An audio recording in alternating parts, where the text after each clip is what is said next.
Welcome back, everyone, to Tech Tangents, episode 133. I'm Mark. And I'm Jenny. Mark, you have that look again.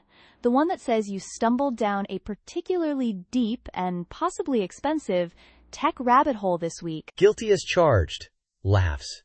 You know me too well. But seriously, I was digging into some semiconductor research, specifically around memory technology, and stumbled onto something pretty significant about where things are heading. Oh? Okay, lay it on me. More memory? Faster memory? Cheaper memory? Please say cheaper memory is involved somewhere. Well, that's kind of the crux of it, actually. It's about the limits we're hitting with one specific, very important type of memory, SRAM, and how its scaling difficulties are actually pushing costs in the *other times direction. It's getting considerably harder and more expensive to shrink. Okay, hold on. SRAM.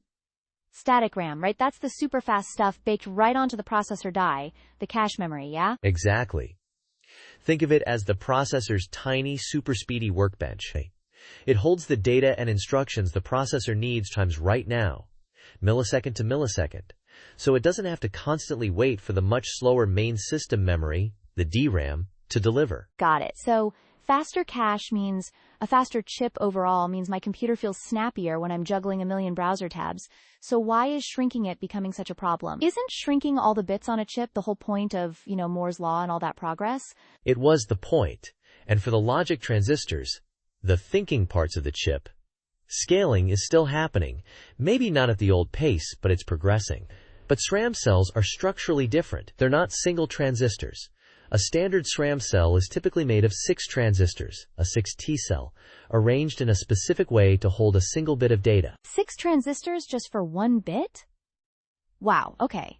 Sounds kind of, chunky compared to logic. It is, relatively speaking. And the issue is, once you get down to these incredibly small manufacturing nodes, like TSMC's 5 nanometer, and definitely their current 3 nanometer process, they're hitting a serious wall?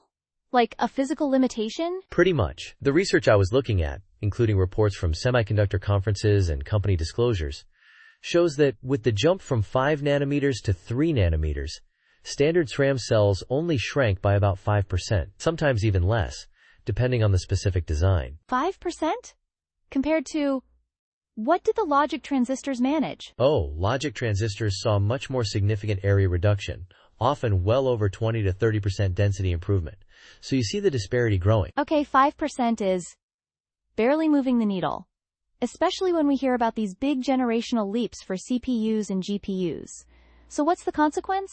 If the logic gets smaller but the cache barely does. Exactly. The cache starts taking up proportionally more time space on the final chip die. And that space is some of the most expensive real estate on the planet. Ah, right.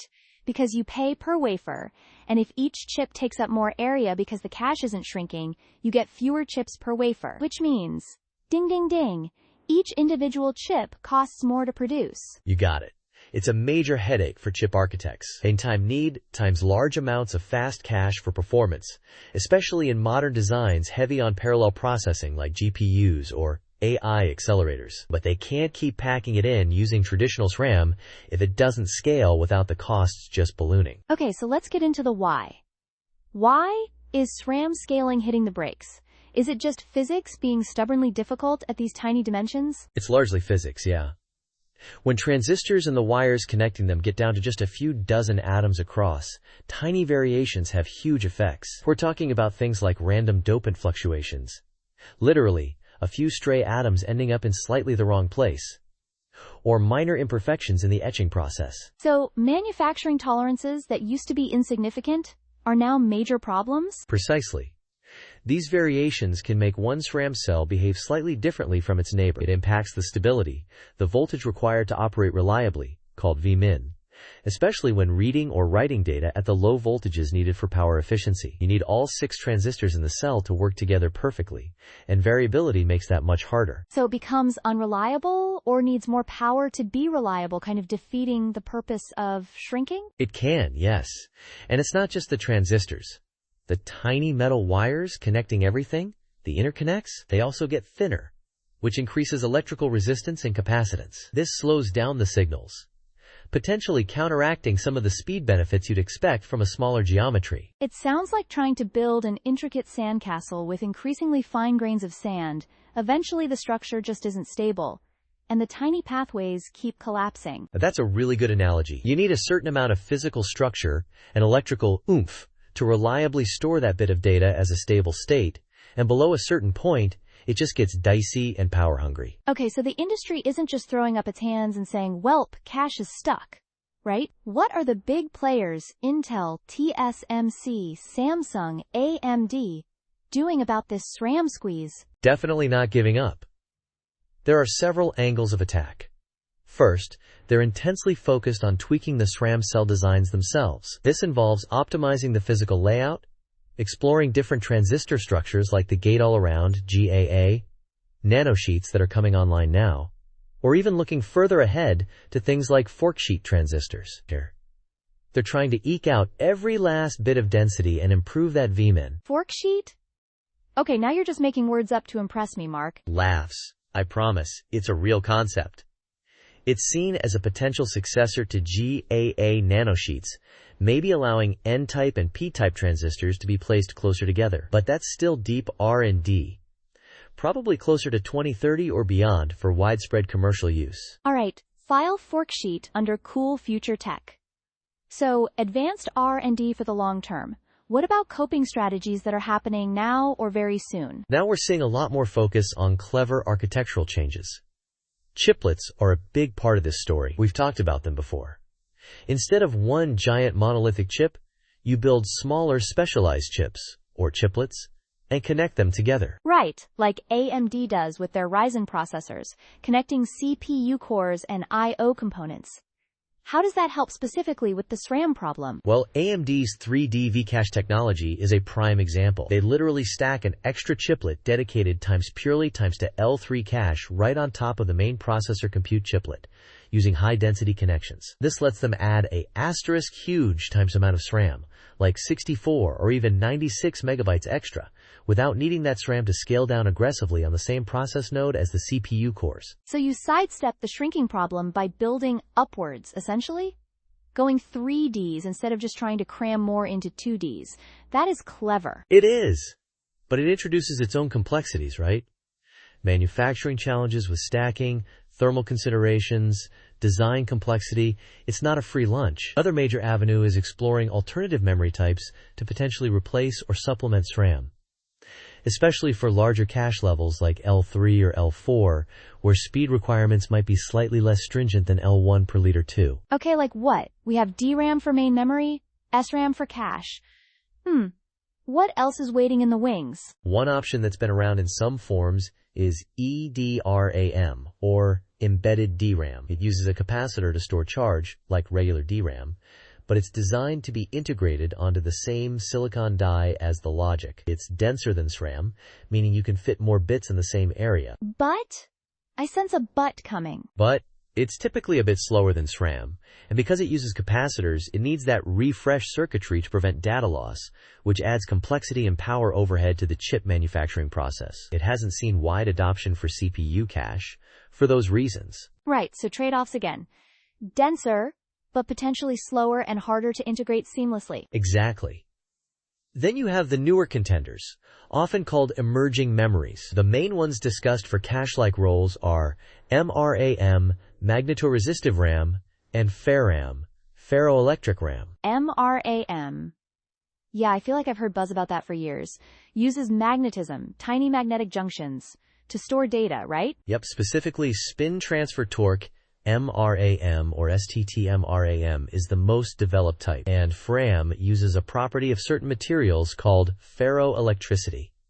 Basically, materials that can hold an electrical polarization state. Okay, and the big hook for these is... Their key advantage is non-volatility. Meaning they hold their data even when the power is switched off, unlike SRAM and DRAM, which are volatile. Correct. This offers potential for significant power savings, especially for instant-on devices or reducing leakage power. They also generally promise higher density than SRAM. The research suggests SRAM could potentially offer considerable power reduction, maybe around 33% less power compared to current high-speed mobile RAM solutions in some scenarios. Non-volatile, n times denser, n times lower power? That sounds really promising. Why aren't they everywhere already then? The inevitable trade-offs again. Historically, both SRAM and SRAM have struggled with speed, particularly write speed and latency, compared to SRAM's nanosecond-level performance. Endurance, meaning how many times you can reliably write to a cell before it wears out, has also been a concern, although it's improving. And crucially, cost and manufacturing maturity are still hurdles. Integrating these novel materials into a standard CMOS logic process is complex. So none of these are quite ready to be a perfect drop-in replacement for that super-fast L1 or L2 cache sitting right next to the processor cores? Probably not anytime soon for L1 per liter 2. The speed requirements there are just too demanding. But for larger L3 caches? Or perhaps specialized memory tiers? Active area of development and investment. Maybe they could augment SRAM, handling data that's slightly less critical for immediate access, but benefits from non-volatility or density. Okay, that makes sense. Using a mix-and-match approach based on the specific needs of different cache levels. But let's circle back to that cost implication you mentioned earlier. Because SRAM isn't shrinking well, you said chips are getting more expensive. How much are we talking? Is this a small bump? Or something more alarming? Some analyses I saw, looking ahead to the next couple of process nodes like 2 nanometer and beyond, project that the cost per chip could increase significantly. One figure mentioned was potentially around a 30% increase compared to current generations, partly driven by this SRAM area issue. 30%? Wow. Okay, that's substantial. That's not just inflation, that's a real jump. So my next graphics card, or high-end laptop, might come with a serious price premium baked in, just because the cache couldn't keep up with Moore's law? It's a very real possibility, especially for those high-performance parts that rely heavily on large caches. The cost per square millimeter of silicon at these advanced nodes is already increasing steeply due to complex manufacturing techniques like EUV lithography. If key components like SRAM take up a larger relative portion of that expensive silicon area, it just compounds the cost problem. Which brings up a bigger, maybe more important point. If the bleeding edge of computing keeps getting markedly more expensive, what does that mean for accessibility? Are we risking a bigger gap, a wider digital divide, between those who can afford the latest, fastest tech and those who simply can't keep up? That's a really important question, Jenny, and it's definitely a concern that comes up in the analysis. If the fundamental cost of high-performance computing power keeps rising sharply, it could indeed slow down the democratization of advanced capabilities, making the latest AI models, scientific simulations, or even high-fidelity gaming less accessible on a global scale. But is that the only possible outcome? Is the industry thinking about that? We just talked about SRAM potentially saving power. Maybe chiplets could offer a different cost structure. Is it all doom and gloom on the cost front? That's a fair counterpoint. It's not necessarily a one-way street to unaffordability. Perhaps innovations like chiplets, if the manufacturing and interconnection technologies mature and become more cost-effective, could allow for more tailored solutions. Maybe you pair a cutting-edge CPU chiplet with a cache chiplet built on a slightly older, less expensive process node, where SRAM scaling isn't such an issue. Like a good enough cache for many tasks, reserving the super expensive, super scaled stuff for only the most critical parts? Potentially, yes. Or maybe one of these alternative memory technologies like SRAM or FRAM will have a breakthrough that offers a better balance of performance, density, power, and times cost, particularly for certain applications. The non-volatility aspect alone could open up new system architectures that save cost elsewhere. Okay, so innovation is pushing performance, sometimes at the cost of affordability, but other innovations might circle back to help manage those costs. It's a complex interplay. It really is. It's a constant tension the industry has to navigate, pushing the boundaries of physics while trying to keep the economics viable for a broad market. All right, let's try and wrap this up. So the key takeaway is that the super-fast cache memory, SRAM, which is crucial for performance, isn't shrinking nearly as well as the logic parts of chips anymore. Right. Basic physics and variability are making it tough at these tiny scales, around 3 nanometers and below. This means SRAM takes up proportionally more chip area, driving up costs. And chipmakers are fighting back with multiple strategies, pushing research on future transistor designs like nanosheets and forksheets, getting clever with chip architecture like 3D stacking and chiplets, and exploring alternative memory types like EDRAM, MRAM, and FRAM, though each has its own set of pros and cons, especially regarding speed and integration cost. Exactly. It's a multi-pronged approach because there's no single silver bullet right now. And the big question hanging over it all is how this escalating cost at the high end will affect the price tags we see on new devices, and whether it might widen the gap in technology access. Precisely. It's a fundamental shift happening deep inside the silicon.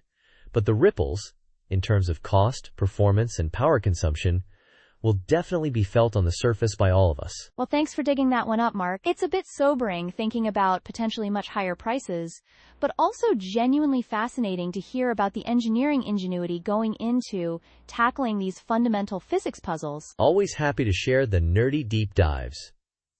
And it just highlights that even something as seemingly basic as computer memory is still a hotbed of innovation and challenges. Indeed. All right, that's all the time we have for this episode of Tech Tangents. What do you think? Are you worried about rising chip costs? Excited about MRAM? Let us know your thoughts. You can find us on all the usual podcast platforms and social media. Thanks for listening, everyone. We'll catch you next time.